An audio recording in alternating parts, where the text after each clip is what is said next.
बिस्मिल्लाहिर्रहमानिर्रहीम। आज हम मुल्क की मजमूई सूरत हाल पर बात करेंगे।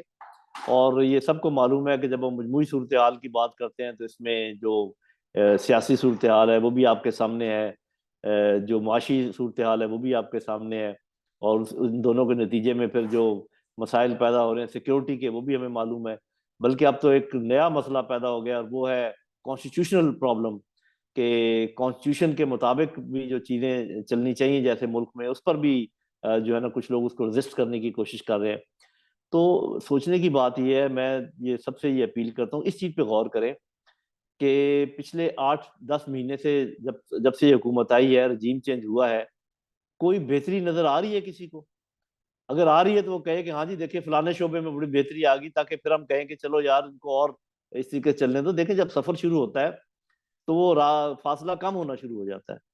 तो हमें तो ये नजर आ रहा है कि सियासी अदम इस्तेहकाम भी बढ़ गया है, और माशी तौर पे हम रोज अफजू नीचे की तरफ जा रहे हैं। डॉलर को देख लें, मार्केटों को देख लें, और जो मसाइल हैं रोज वो मूडी को देख लें, वो हमारे हमें कहाँ से कहाँ नीचे की तरफ लेके जा रहा है। उसके अलावा जो झगड़े हैं कि जी आपने मेरे गिरेबान पकड़ा हुआ है, मैंने आपका गिरेबान पकड़ा हुआ है, जब आपकी बारी आती है आप मुझे अंदर कर देते हैं, मेरी बारी आएगी मैं आपको अंदर कर दूंगा। अपनी मर्जी से सारे चीजें जो है ना चेंज हो रही हैं। तो ये कब तक चलेगा? ये इस पर सोचो विचार करनी चाहिए। और आज बड़ा अच्छा डिसीजन आ गया है सुप्रीम कोर्ट का, जिसमें उन्होंने कहा 90 दिन के अंदर अंदर इंतखाबात कराए जाएं और तमाम जो अदारे हैं वो मावनत करें।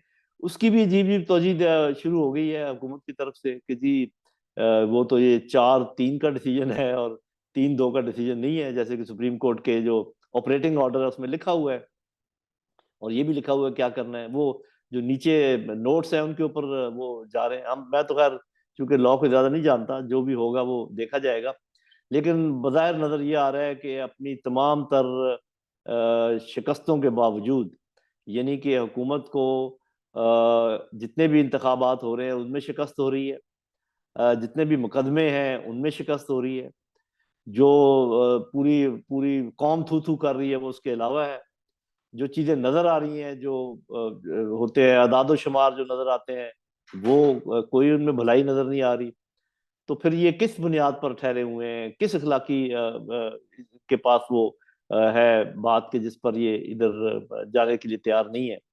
साफ जाहिर है कि किसी भी जमहूरी हुकूमत में और तो कोई तरीका नहीं है सिवाय इंतखाबात के चेंज लाने के लिए।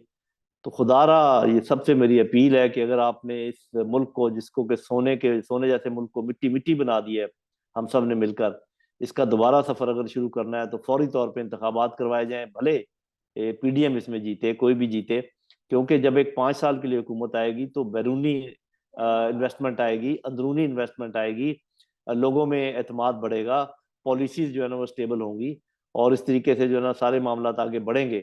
इसके बगैर और कोई हल नहीं है, कोई चारा नहीं है। सुप्रीम कोर्ट की बात मन मानी जाए, जल्द अज जल्द इंतखाबात करवाए जाएं।